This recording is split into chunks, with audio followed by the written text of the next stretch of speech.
इंसान के मरने के बाद क्या होता है, यह सवाल विज्ञान, धर्म और दर्शन के दृष्टिकोण से अलग अलग उत्तर देता है। विज्ञान का दृष्टिकोण। एक, शारीरिक प्रक्रिया। मृत्यु के बाद शरीर के अंग और कोशिकाएं धीरे धीरे काम करना बंद कर देते हैं। रक्त संचार रुकने से शरीर ठंडा हो जाता है, रिगोर मोर्टिस। धीरे धीरे शरीर में बैक्टीरिया और अन्य माइक्रोब्स की वजह से शरीर सड़ने लगता है। 2, मस्तिष्क। मृत्यु के कुछ सेकंड बाद मस्तिष्क की गतिविधियां भी पूरी तरह बंद हो जाती हैं।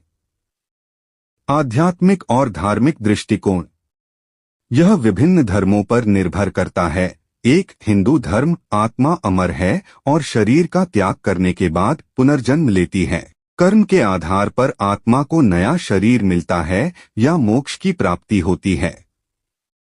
2, इस्लाम। मृत्यु के बाद इंसान की आत्मा अल्लाह के पास जाती है।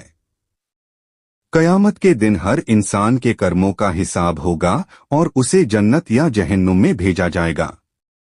3, ईसाई धर्म। मृत्यु के बाद आत्मा भगवान के पास जाती है।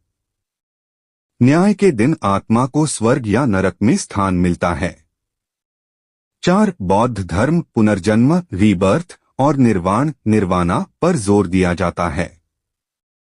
मृत्यु के बाद आत्मा कर्म के आधार पर नए जीवन में जाती है। फिलोसॉफिकल दृष्टिकोण। कुछ विचारक मानते हैं कि मृत्यु के बाद चेतना समाप्त हो जाती है और व्यक्ति का अस्तित्व पूरी तरह खत्म हो जाता है, जबकि अन्य यह मानते हैं कि आत्मा या चेतना किसी न किसी रूप में बनी रहती है। अनिश्चितता। मृत्यु के बाद वास्तव में क्या होता है, यह आज तक किसी ने अनुभव करके साबित नहीं किया है। यह एक रहस्य है और लोग अपने विश्वास और समझ के आधार पर इसे अलग अलग ढंग से देखते हैं।